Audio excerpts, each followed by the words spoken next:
ശിവസേനയുടെ ഔദ്യോഗിക ചിഹ്നവും പേരും ഏക്നാഥ് ഷിൻഡെയുടെ നേതൃത്വത്തിലുള്ള വിഭാഗത്തിന് നൽകിയതിനെതിരെ ഉദ്ധവ് പക്ഷം സുപ്രീം കോടതിയെ സമീപിക്കും. തെരഞ്ഞെടുപ്പ് കമ്മീഷന്റെ നടപടി ഭരണഘടനാ വിരുദ്ധമാണെന്നാണ് ഉദ്ധവ് വിഭാഗത്തിന്റെ വാദം. വിവരങ്ങളുമായി ഉണ്ണികൃഷ്ണൻ ചേരുന്നു ന്യൂസ് ഡെസ്കിൽ നിന്ന്.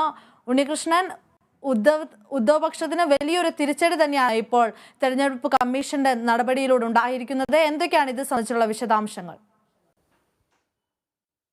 അനിത, ഈ ശിവസേനയിൽ ഈ ചിഹ്നവും അതിന്റെ പേരുമായി ബന്ധപ്പെട്ട് വലിയ രീതിയിലുള്ള തർക്കം കഴിഞ്ഞ കുറച്ച് നാളുകളായി തന്നെ ഉണ്ടായിരുന്നു.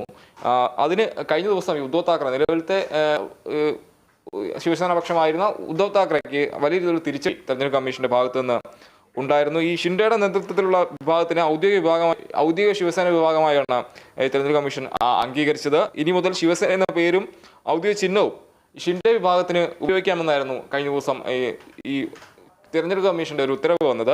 ഇതുമായി ബന്ധപ്പെട്ട് വലിയൊരു തിരിച്ചടിയാണ് ഉദ്ധവ് വിഭാഗത്തിന് ഉണ്ടായതെന്നാണ് ഏറ്റവും ശ്രദ്ധേയം.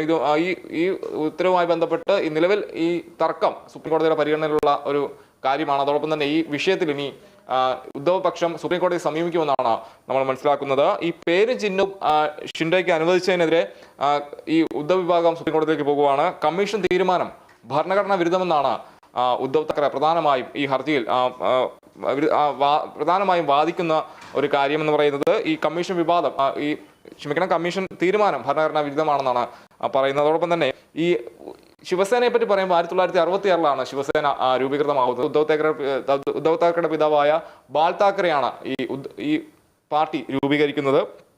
ഇതുവരെയുള്ള കാലത്ത് നിരവധി പ്രതിസന്ധികളിലൂടെ ഈ പാർട്ടി കടന്നുപോയെങ്കിലും കഴിഞ്ഞ കുറച്ച് നാളുകളായി വലിയ പ്രതിസന്ധിയാണ് പാർട്ടി നേരിടുന്നത് നമുക്ക് എടുത്തു പറയേണ്ട ഒരു കാര്യമാണ്. അതോടൊപ്പം തന്നെ നിരവധി ആളുകൾ ഇക്കാലത്തിനുള്ളിൽ തന്നെ പാർട്ടിയിൽ നിന്ന് പോവുകയും വരികയൊക്കെ ചെയ്തിട്ടുണ്ട്. എങ്കിൽ പോലും ഇപ്പോൾ ഉദ്ധവ് താക്കറെയും ഈ പാർട്ടിയിൽ നിന്ന് പുറത്തു പോകേണ്ട ഒരു ഘട്ടത്തിലേക്ക് വരികയാണ്. അപ്പം ഈ ഔദ്യോഗിക പേരും അതോടൊപ്പം തന്നെ ഔദ്യോഗിക വിഭാഗം ഷിൻഡെയാണെന്ന് കമ്മീഷൻ അംഗീകരിക്കുമ്പോൾ പ്രധാനമായും പാർട്ടിയുടെ പേരും അതോടൊപ്പം തന്നെ ചിഹ്നവും ഉൾപ്പെടെയുള്ള കാര്യങ്ങളെല്ലാം തന്നെ ഷിൻഡെയിലേക്ക് പോവുകയാണ്. ഈ സാഹചര്യത്തിലാണ് ഉദ്ധവ് താക്കറെ സുപ്രീം കോടതിയെ സമീപിക്കുന്നത്.